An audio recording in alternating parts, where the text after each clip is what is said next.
His mama was up like, yes! I just want him to be better. What is that? I want him to be better than me. I just want him to be better than me. I said, man, they were so defeated. I wonder why Eddie Kane was on that thing, that jingle line. Nah, when that nigga was singing, he waving his hand the whole time. You ever noticed that through the whole yeah. When that nigga hit a good note, his hand gets to swinging. I'm like, I said, Eddie Kane be I feel yeah. Is the music on? I mean, volume, everything's on? Okay. Brian probably recording this on the low just for some shit to get. Oh, we live, bro. Okay. As long as we got the audio there. Yeah, I made sure we kept it all in there. We like 2 minutes deep. It be like, man, what you say? Dude, I was on there one day like, what? Like literally on the one though, when I tried to play it back, that shit did not work. It worked on YouTube, but not on Facebook. I don't know what's wrong with you. All right, EFG, we ready to roll? EFG, we all we got then. Rockin', adapting, cool styles to get it poppin'. And we're live. Hit me up to take my daughter up there to the hairstyle. It was the finest thing I ever seen. Looking like a natural queen. Ooh, ooh, ooh, ooh. I said, let me take you for a ride. Nah, I tell you what, we be you ain't doing it right. You got to take a shot of your mouth. You gonna get my shooting out the shine. We can do just what you like, girl. That's how you Bobby Brown job on that Ja Rule album. I got that. I got that. And I know you getting bored. Really with it. That song would have been hot without he was. I was charged because he was charged and he was just dancing his. He was dancing his behind off. I said, "Yo, this dude flip." You know what really sucks though is because of how his voice is now, he can't do any of his songs in it. Yeah. Because you can't come up there like, the thing about Romney. That just don't sound. The sweet little girl. You here with me. It's another mommy game. I'm ready whenever y'all are. You got to leave it at 7:30. Oh no, I wanna rock with you, baby. Like, who's this? EFG, we all we got. We What's up in the up, place. man? We up in the place. Everything's no doubt. fair game. And today our show is going to be called Savage Youth. Savage Youth. Who dropped the ball? Who dropped the ball? We got youth out here. We got young people out here wilding out, doing all types of crazy stuff, and I don't understand what's going on, man. Where the parents at? Where the adults at? Why are these kids out here just doing what they want to do? We don't understand what's going on, so we're going to talk about it today.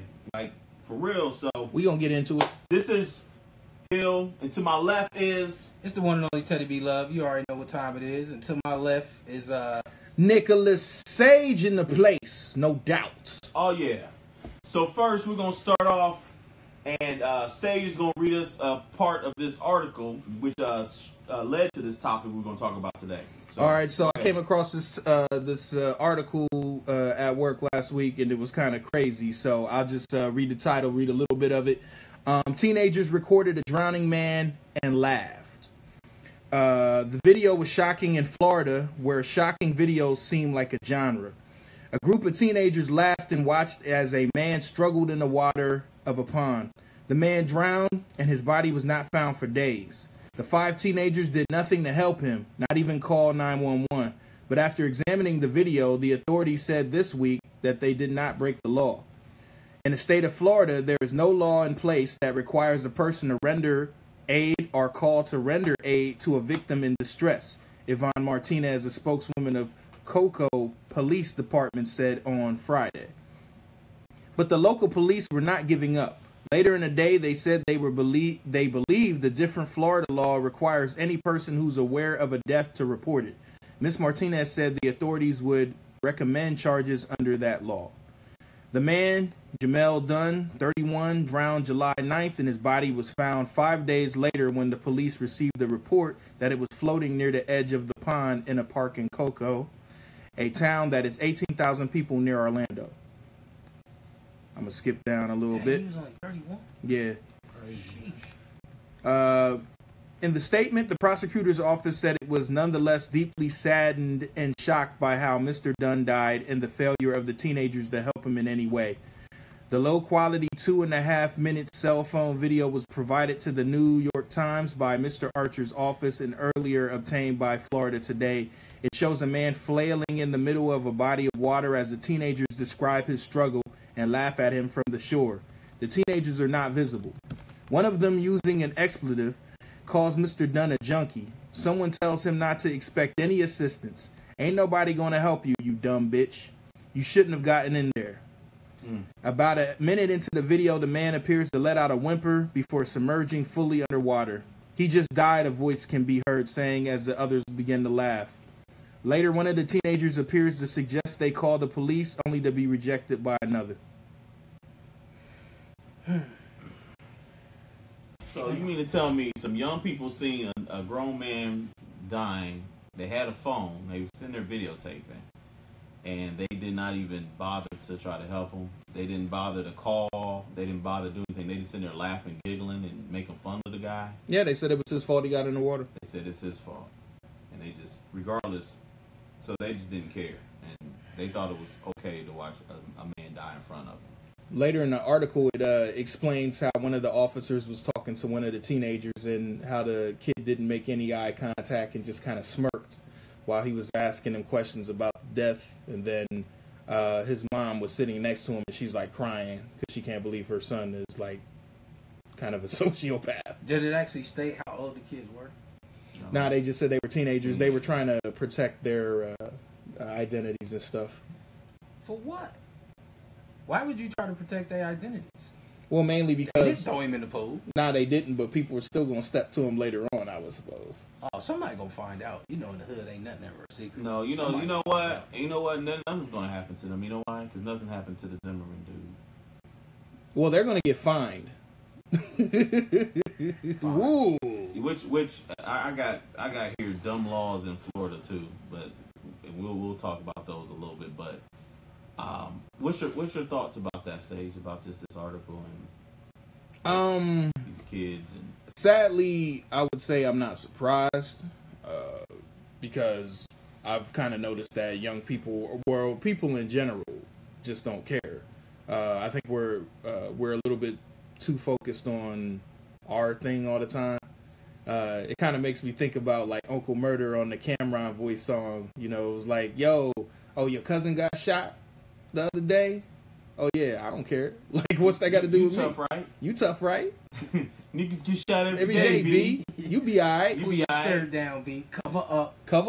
Eat some soup. You know, but that's basically that's kind of how the view is now. So I'm not surprised. You know, but I mean, usually you wouldn't record it. You know, like I don't know what you would get out of recording a man basically dying. Like, what are you gonna do about that? That is eventually gonna have fingers pointed back at you. Like, you just sat there and watched this happen. Yeah, I mean, it just seems like as basically people are because of social media and because of the internet and all this stuff. Man, people are very desensitized towards people getting killed. Because I mean, we've watched within the last 2 to 3 years on video. Watch police actually choke people out, shoot them right on, you know, drag them around. And when I see another video of it, I'm like, oh, there go another one, you know. And I kind of turn them. Now, I'll tell you this, the Facebook killer dude from Cleveland, now that was a whole nother thing.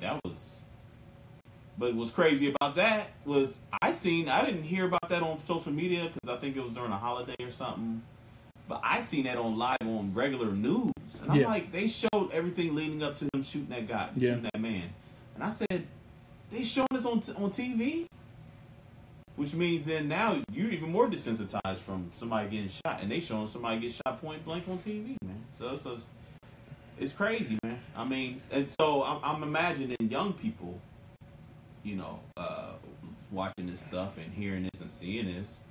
It's like death to them is nothing to them. You know, death, they're like, okay, yeah, my friend died yesterday. Okay, well.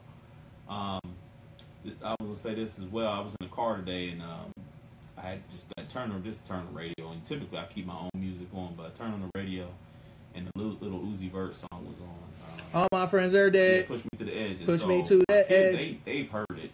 And so I cut it off. And I had to explain to them what that song's about. I'm like, yo, this dude is talking about kill me because my friends are dead. somebody killed me. So he basically trying to commit suicide. I'm like, that's what this song is about, and it's on at 5 p.m. right now.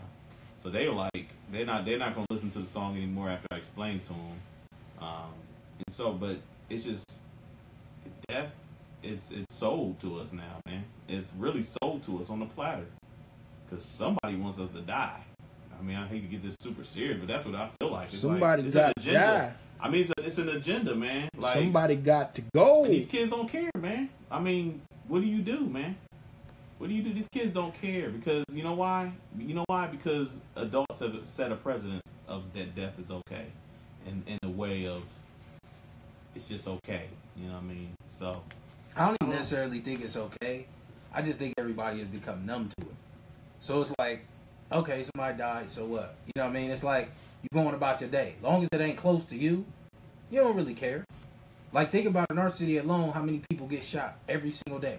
oh yeah, It's turning into the wild, wild west, Yeah. right? it's crazy. And you sit there and you go, oh man, somebody else died. And then you look on Facebook and it's a whole bunch of people pouring out like, I can't believe it was this one, that one.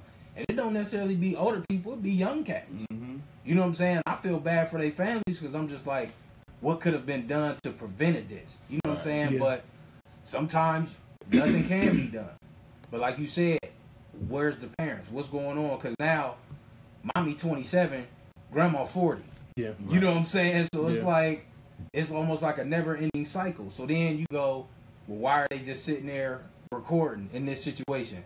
But And like laughing, you said, and they laughing, right, man. all the other murders. Remember when dude got held down with the CDs and they shot him? Yeah. How many different angles did they have that on video? It's ridiculous. So the news people ain't even got to come out no more and do the work. All they got to do is find the person that had the camera phone. Yeah, they just basically ask around and say who had the Right. phone. Who had the phone?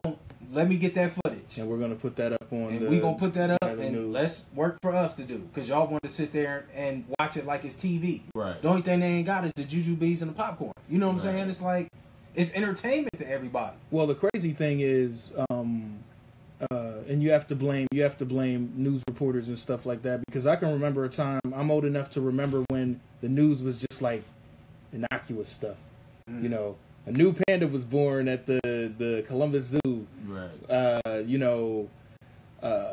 Maybe they'll say something about you might be want to watch your kids, what your kids are eating, what's in your kids' favorite cereal, stuff like that. Now, basically, sometimes they even just use a man shoots 12 people at OSU, God forbid. News at 11. So people gonna tune in at 11 like, who's this crazy dude shooting 12 people? And then they don't even show the story. Right. Or They they might just- show a little clip. Or they'll show a clip and then move on to something else. It's gotten to the point where they have sensationalized murder, death, killing, and all that different stuff. It's to the point where, as you said, it's entertainment. You're entertained even when you're trying to tell yourself you're just trying to be informed on this situation. No, you're just intrigued to see who shot whom, and how many people, what was done, all of that different stuff. Dissecting your article that you read, the article you read, who was there crying after this happened? Well, as far as one of the kids' parents, who was there crying? A mom was crying. A mom was You crying. didn't hear nothing about no dad. Right. That's a problem right there, man. You ain't got Right. you don't got no men, and you don't have no strong men today. Well, because definitely when I read through the article, it was made references to their, like, they tried to couldn't contact the mom. You didn't hear anything about couldn't contact the father or what have you. So definitely, at least one of the kids, it was confirmed that, it was just him and his mom, basically. Which, I mean, a lot of those different guys, I mean, when I thought about the way their stance and how they looked at stuff, it made me think of the kid Kodak Black. He's from Florida, that area, not that exact area, but Right. from that same type of environment. And that's usually kind of his stance on a lot of different stuff. I mean, of recent time, different people have been able to kind of get in his ear and kind of slow him down because he was going wild, just like all these other kids, pulling guns out, doing all sorts of crazy stuff like that. So, it really somebody had to step to him. I can't remember, it was some artist that's well known, like Gucci Mane or somebody that was like, trying to talk to him, because Gucci Mane kind of came from that same type of background with a lot of anger and stuff, so he could kind of understand maybe where he was coming from with the background and stuff, but just kind of trying to let him know the opportunities he has in front of him and you don't want to get caught up in some stupid stuff and take away this opportunity you possibly have. But I mean, you can look at what's your boy that had the one song Hot-ish that's in jail. Bobby Shmurda. Bobby Shmurda. Oh, yeah. I mean, he was on top of the world. At least in the New York area, his stuff was popping hot. And then next thing you know, he getting caught up on like shooting somebody on some stupid stuff. Like, man, you have so much set before you. But in all honesty, if he didn't really care much about himself, because I mean, a lot of these different young people now don't seem to care too much about their own lives. So there's no way that I would expect him to care anything about anybody else. Well, when you have a hit song, a popular song, and you got people in the clubs, you got people on the radio singing this, and you're saying, I just caught a body a week ago. He just set himself up for. I mean, of course I don't know if they use that. They doubt they use that in court. They didn't have to because of all the bonehead stuff him and his crew did. But I mean, you've already set yourself up for failure, man. I mean, look, man. Let's reflect go a little bit back on and he's a real complex character that I'm gonna bring up. But Tupac, this dude pretty much wrote out his death wish and described in detail on one of his albums how he was gonna die. It's like and he talked about being hopeless. He kind of tapped into the generation that we are talking about right now, the hopeless kids, hopeless youth. You know what I mean? It's like, and of course, his thug life mantra stood for the hate you gave. What was it? The hate you gave little infants fucks everybody. And basically, that's what that stood for. Really? Yeah, the hate you gave. I never knew that. Which meant that these people, the adults and the generations before who don't care or look down on the youth, is going to eventually ruin everybody. And that's kind of what his message was. It's kind of how he lived, and that's what happened with him. So I think it's partly the blame, and I would say is a lot of is adults, parents, family units, and then just the environment and the social, the environment that we're raised in and grow up in. Speaking of Florida, all the laws and rules and regulations that they have there, which are real haywire, crazy haywire. Some of them are stuff that date back to like way when Florida first began. Just ridiculous laws, you know what I mean? Stuff that just is not relevant today. And then certain things that just allow people to get away with stuff. In this case, stand your ground. In this case, it was like they didn't have to save that guy. They didn't have to call. They didn't have to do nothing. Well, because usually a lot of states. Well, they had to report a death. That was the only law they broke. Yeah. But other than that, it was just like, it was okay for them to sit there and tape it and laugh and watch, and no accountability on any part on them. So. Which the thing that struck me the most about this whole situation is it made me think of Old Dog off of Menace to Society. He like shot the dude and then took the tape and then they rewatched him shooting the dude. It's like one of those different things where it's like I don't know if it's like Teddy B said, they're just numb to it. You know what's interesting about Menace to Society? Just a sidebar. You never seen Old Dog's house. Nope. They never went to his house, and he never was at any. He was always at everybody else's house, which makes me think that he didn't have a home. He didn't home, right? Yeah, but I think too the standards have changed, just in general, right? Because the parents are younger, but then now it's like, don't try to discipline my kid. Don't say nothing to my son. Yeah. You better not say nothing to my daughter. Yeah. Back in the day, it was like if you did something, the village, right? Right. Yeah. If the woman down the street saw it, she popped you upside your head. And then got on the phone, and called your mama, right. And whoever caught you on the way back to your house, you was gonna catch it. God forbid, dad home from work, right? Because your mom gonna be like, "I'm gonna just tell your daddy," and you sitting there like, "God no, like no, just you do it, you right, do it. You whoop me because she'll do it and then be like, I'm still gonna tell your daddy." Then he'll be like, "Oh, now see, now my chicken ain't done because your mama had to stop to whoop you. Now I'm really gonna get you." You know what I'm saying? But that's not there anymore. Ain't no uncles jumping down these boys' throats. Ain't no big cousins jumping down their throats. Nothing. All the stuff you teaching them, It's how to survive in the streets, but you ain't telling them there's rules, regulations, and guidelines to all of it. Well, the sad thing is everything has gotten convoluted because I don't know if you remember a couple years ago, maybe 3 years ago, there was a kid that was like talking like he was a thug and his uncle disciplined him and embarrassed him on social media. When he put the hands on him? When he put the hands on him. Yeah, I seen that. You know, and so everybody's like, yeah, that's what the uncle's supposed to do, this, that, and the other. Well, then that drove the kid even further into a level of him looking for trouble, and he ends up getting shot and killed. Now, the only thing I probably wouldn't have done with that, I don't have to tape it for you to know that I had to discipline my nephew. Yeah, that was the whole thing about it. I ain't turning on no camera, none of that. Matter of fact, you know what? Let's go to the basement because I don't want to interrupt nobody upstairs. But you're gonna catch these hands. But after this, I'm gonna tell you exactly why you caught these hands. You gonna hit him with the Jay-Z. Because I'm trying to prevent you from exactly what happened. Right. You gonna hit him with the Jay-Z, like, you know who was with who when who, you know, keep that on the low. But yeah, right. Yeah, I mean, and that's part of that. The discipline stuff, especially when you see parents today, they will break their kids down with the discipline. Yell at them, scream at them, beat them, whatever. But then they don't build them back up, and you got to build them back up. Like my mom and dad, they disciplined us, and then they built us back up. I was told why I was being, while it was happening, I was told why it was, why it was taking place. Yeah, but you ain't stupid, you know. Yeah.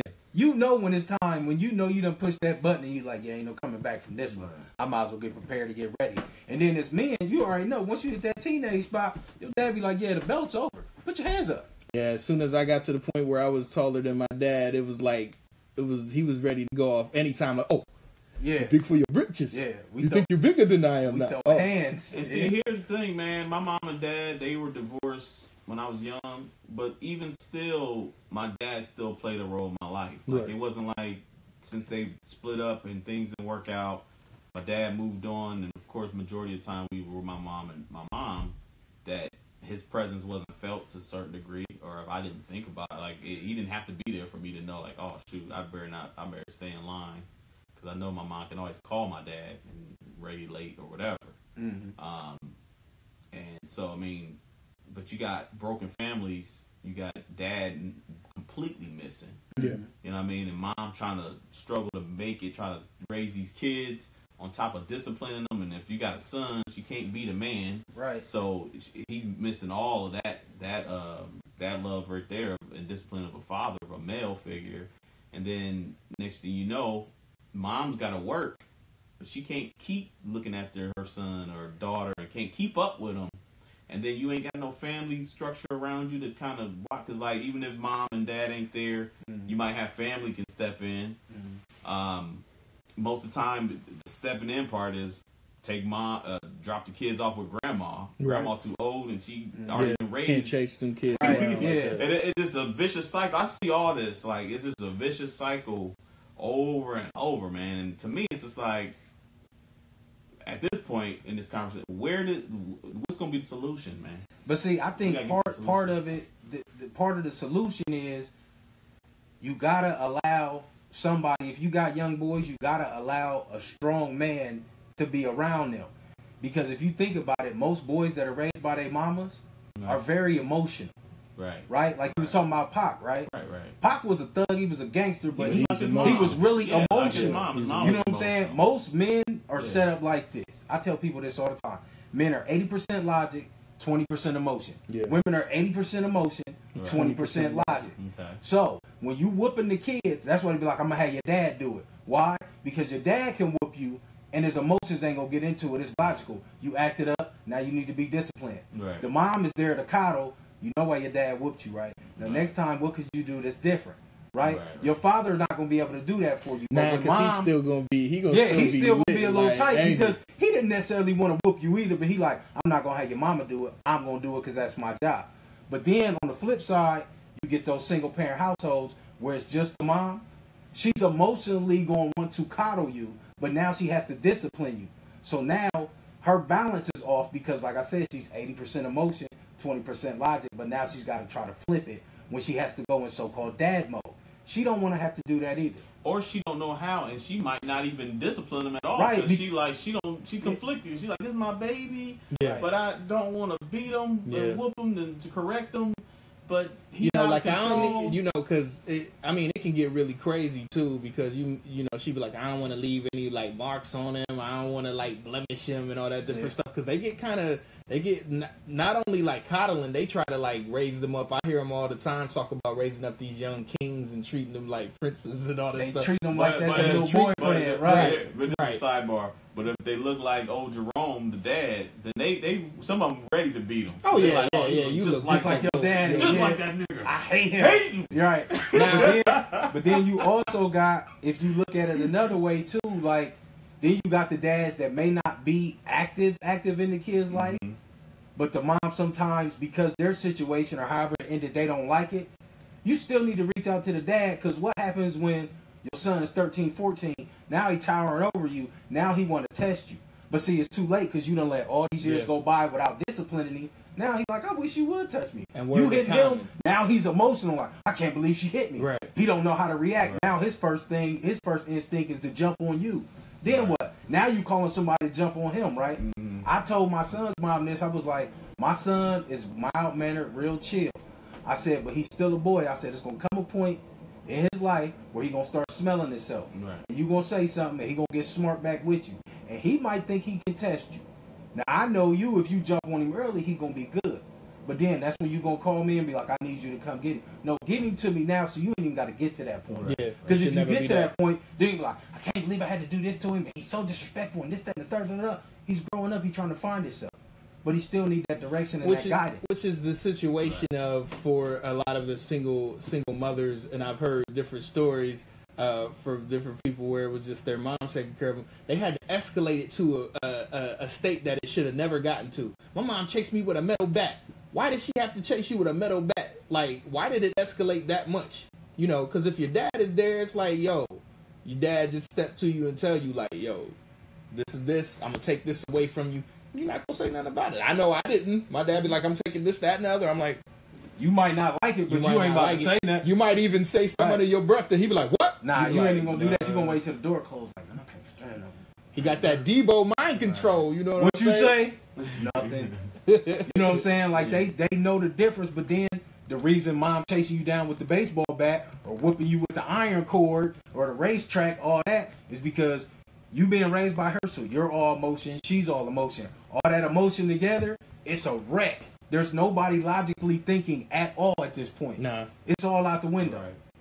But I think, man, when it comes to raising kids, because I'm raising children right now, man, a lot of the things that you do, it has to start young, man. It has to start at the very beginning. Yep. If you don't set that foundation, man, they're going to go all types of different ways. And the other thing is guarding the things that your kids take in, as far as images they see, stuff they listen to, even people they associate with. Just because they make friends with people doesn't necessarily mean that it might be the best people. Like, I don't ever let my children, unfortunately, I don't let them spend the night at other people's houses. No play dates? No, they can go. I mean, they've gone out on, people come over and stuff like that. But no, no play dates. Nah, man, they don't. I don't let that, because I don't know. It's like, it's a trust thing, man. No, I get it. You know what I mean? Because you don't know what they're exposing their kids to, and then they expose your kids. And if your kids are impressionable at the time, can flip, and it's turning everything that you done built, it's flipping it all the way around. Exactly. You know what I'm saying? Like, my son do little stuff, and I'll be like, yeah, you're not old enough for that yet, dude. You might as well kill all that. I'm going to tell you now, it's going to be pointless to you. I'm trying to save you. Because I done made mistakes that you're just not going to make, because I'm gonna nip it in the butt early. Right. You know what I'm saying? You see your friends do that kind of stuff, ask how many of your friends, ask them how many of their daddies at the house. Right. Your dad is at the house with you. So, personally, you have an advantage. And this is my thing. You have real conversations with your son? I have to. I do too. I have real conversations with my kids. I mean, I don't go too far into the extreme of adulthood with them, but I do give them enough straightforward stuff to let them know, like, especially when it comes to life and death subjects. Mm-hmm. Yeah. I mean, I really lay that down hard, because because you never know, man. You never know what's going to happen to them when they're not under your care. Right. But the thing, my son's 13. You get what I'm saying? So he's a teenager, so I have to talk to him like crazy. that. Yeah. And I'm sitting there like, okay, listen. I'll point out other adults like, yo, he ain't never going to be ish. Right. And I'm going to tell you why. And I'll break it down to him. He's sitting there like, That makes perfect sense. Right. I'm like, trust and believe. Half of these people you see that's telling you all this, that, and the third, what to do, go to their house. Guarantee they don't live by themselves. They probably live with a woman or still live with their mama. Right. They sleeping on the couch. They're kicking it in their basement, doing whatever. And the mama's okay with it. Right. I told him, I'm like, dude, you turn 18, you will be going to college. If you choose not to go to college, you will get go a to job. work. Mm-hmm. Either way, if you're not doing one or the other, I'm sorry, but you will not be a grown man sleeping on my couch eating my food and think that's okay. Right. I'll be leaving the house. You won't have a key to the house. I'll lock the door. I hope you find a job by the time I get back. I'll be home around 6. Right. Hopefully you've done something. Now, mind you, my son's only 13. Now, of course, I want him to go to college route, right? Mm-hmm. Be better than your dad. Yeah. You get what I'm saying? But I have to give you that honesty now because, especially if you've been exposed to people who think chilling all day is a job. Yeah. It's not. Right. You're a man, right? I'm not raising a girl, right? Now, I am around girls, so certain stuff you got to expose them to, too. Right. Certain stuff you're not supposed to do. When you're around boys, you cross your legs. Right. You know what I mean? Certain stuff you just don't do. Mm-hmm. Just like I tell my son, you're going to be somebody's dad one day if you choose to have kids. Right. You're going to be somebody's husband one day if you choose to get married. There are certain things that you're going to have to do as a man, and you need to start doing it now. Right. So when you get to that point, you have nothing to worry about. Right. Now, how many kids is actually getting exposed to something like that, right? Nah, man. I tell him that all the time. We go to his school. He go to an all-boys school. I got him there on purpose. You know why? Because I don't want you to be distracted by these little girls just yet. Because I know it's coming. Right. You know what I'm saying? You attractive little kid. Like, I know the girls is coming. Right? You well-spoken. It's inevitable. But I want you to get your study habits and your focus on your studies first. Right. So then when that happens, it won't sway you like I've seen it sway a whole lot of people. Mm-hmm. You get a whole lot of people be on the right path, and they sniff that first little booty that they see, and it's over. It's done. She can get him to do whatever, whenever, and it breaks him all the way down. Or just make that, because a lot of these young people make adult decisions. Mm-hmm. When you have a child and you decide to keep that child, that's an adult decision. Mm-hmm. The problem is you make an adult decision and you're not an adult. Yeah. You don't understand what it takes in all of the aspect of the sacrifice and all of that different stuff. There's many a time you can still do a lot of the things you want to do and still be able to raise your kid, but your kid comes first. So a lot of these different young people, their kids don't come first. So if your kids don't come first because you're still trying to do you, there's still things in your life you said you wanted to do, you know, who are they getting any tutelage or any supervision from? Mm-hmm. The TV. Yeah, see, man, my dad, the way he was like, basically, he just gave me the complete game. He was just like, look, he's like, eventually, I'm not going to be able to make any decisions for you. Your mom's not going to be able to make any decisions for you. You got to make decisions for yourself. He's like, you got to weigh the pros and cons of everything that you do, and you got to make the best decision for yourself. And he said, you got to live with that decision. Now, he told me that at like 14 years old. Mm-hmm. The other thing that he did, that he, and I don't completely advise it, but I get it, because it made me not be want to do all these different things. But when I was like about 15 years old, he took me to George Clinton concert, Parliament Funkadelic, and he offered me a beer. Mm-hmm. He's like, you want a beer? You want to try a beer? And I was like, yeah, I'll try it out. I really didn't care to drink it, but I didn't really care. But I tried it. I didn't like it. And he was like, see, I'd rather you drink with me than be around with your friends where there's no control. And he's like, see, you didn't drink it. It's no big deal, is it really? I'm like, no. I mean, I didn't really like it. And he was like, see, he's like, man, that's when he explained to me. He was like, you're going to have a lot of people that's going to be offering you to do drugs, going to be wanting to drink and all that stuff. He's like, all it's going to do is going to destroy you, you know, if you do it a lot over time. So he's like, so as you've seen, it's really not a big hype. So when I got to college, everybody was getting drunk on the weekends and all that stuff. I didn't really drink or nothing really much. And I really wasn't like so amped to want to go drink, because I was like, well, shoot, I already had a beer with my dad. I had, tried this and that with my dad when he took me out, and it really wasn't a big deal. I mean, and wasn't like he always gave me a drink. He just let me try it just so I can be exposed to it under his tutelage, so he can explain to me. And so, parents, you gotta really parent your kids, really shape them, mold them, give them the game. Make them better than you. And that's my last piece for this conversation. We're about to end it out. Any last thoughts? I mean, I've even had the conversation with my son here recently about kids, right? I was like, dude, you don't like half the kids at your school most of the time, right? He was like, yeah. I said, now imagine them your kids. He just looked at me and I was like, see? I was like, 'cause I'm going to tell you what comes with kids. I was like, because now you got to make sure they got somewhere to stay because that's your job as their dad. You got to make sure they got something to eat because that's your job as their dad. Make sure they got clothes you got to make sure they got clothes. They want video games. They want toys. They're going to be like, Dad, I want this. Dad, I want that. Dad, I want this. Now your job is what? Being dad. On top of your job that you go work every single day or 2 jobs or whatever. So do you really want to give up all that because you want to be a dad? He was like, no. I said, exactly. I said, and don't worry. Women will always be there. You ain't got to chase them. You ain't got to run after them, and you ain't got to rush. Right. Wait till you get the one that you actually want, and you'll be fine. No need to rush into it, because when you rush into it, you might second guess it. Like, you know what? Maybe not. I was like, so just think logically. So that's my big thing with my son. Use your logic. Does it logically make sense? If it doesn't, don't do it. It's that simple. Right. Use your logic. You're not stupid. Just use your logic. Don't go off emotion. Every once in a while, you may get riled up, get a little emotional. That happens. But use your logic first. If it's like, that's kind of dumb. 9 times out of 10, it's kind of dumb. Your friends, 9 times out of 10, they going to be kind of dumb. So use your own logic. You know what I mean? That's good. So the kids out here that ain't got nobody telling them that, just use your logic, man. Use your common sense. If common sense was so common, everybody would have it, right? But common sense really ain't that common. Right. You know what I mean? But just use your logic, man. Logically, just don't do nothing stupid. Yeah, I'll follow up on that.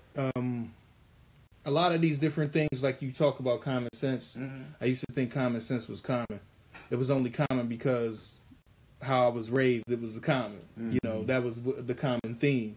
The thing about it is a lot of these things, compassion, caring about other people, your family, caring about friends, that has to be taught. That's not anything that we get innate. I mean, so as you can see, like if you look at child soldiers in West Africa or any other place on the globe, they're taught cruelty, and that's all they know. So if only thing that you've been taught is how cold the world is, how nobody cares about you, how it's only you only got yourself, you can't count on nobody. Basically, that's the way you're going to live your life. And if somebody comes to you and they have some level of love or compassion, you don't know what that is. That's foreign to you, you know. So we have a lot of young people that kindness is foreign to them. And the sad thing about it is it's not just foreign to them, it's foreign to their parents, and it was probably foreign to their parents. So that's how we've fallen into a vicious cycle, because these things have to be taught. It's not, we don't get that through osmosis, or it's not passed on from the divine without somebody teaching it to us in every aspect. And that's so, you know, when I come back to the article I read, these kids, if they didn't care about him, in all honesty, they probably don't care about themselves. Because if you think about it, if you think about yourself and you think about your family, if somebody from your family, or if you were drowning, you would hopefully want somebody to come and help you out. Because Teddy B can't swim. Yes, come get me, please. If I'm anywhere near the water, come get me. Just assume I'm drowning and come get me. So help pull the brother out. But if you just sit there and watch, I can guarantee they probably, if they were in the water, they probably just be like, that's it. I'm sure they'd still be hollering like help or whatever. Because once you get to that point where you're going to die, you're going to be sitting up there asking for help. But then you come to it like, no, if you didn't care, I'm sure they don't care. So forget it. All right. Good stuff, man. All right, we're going to wrap this one up. This was a special edition of Everything's Fair Game. Hope you enjoyed. This is Hill. To my left, it's the man Teddy B Love, the one and only. And to my left, I do apologize. A little parched. The finish it up is Nicholas Sage, man. I know this is a little bit more weighty or a little bit more heavier, but I think this is definitely one of those different things that need to be discussed because we've grown over 30, and this is the reality of the situation. Yep. It is what it is. Everything ain't fun and games, man. Sometimes everything's fair game, and we gotta put the stamp down, man. There's too many people dying out here, man. So anyway, clearly everything's fair game in Florida. Yeah, it's ridiculous. Man. But anyway, so in the end, peace, love. And so we about to get sued. we'll holler at y'all next week. Yep. No doubt. Be easy. That's that truth. All right. We still live on Facebook, but That's yeah, that we true. rapping. We All rapping. right, well, we gotta change, wrap yeah. this up, man. You gotta get out of here, man. Yeah, I'm trying to man. get you out of here, man. I was like, I oh, appreciate June that. looking at that clock. Oh, I was trying to check it too. I've been looking the whole time. Dude, so wait a minute. We got an extra. Whose did you steal? Or did you buy another one? That's your mom's. That's his. Whose is That's that? Hills. Whose is that? That's what I'm saying. It's an extra. That's one. mine. Oh, So you that's got yours. two? Then who's that? That's mine. Are they both Apple? Uh-huh. Bowling. He stay high. Stolen. I snatched it. Stolen. Right. Now that was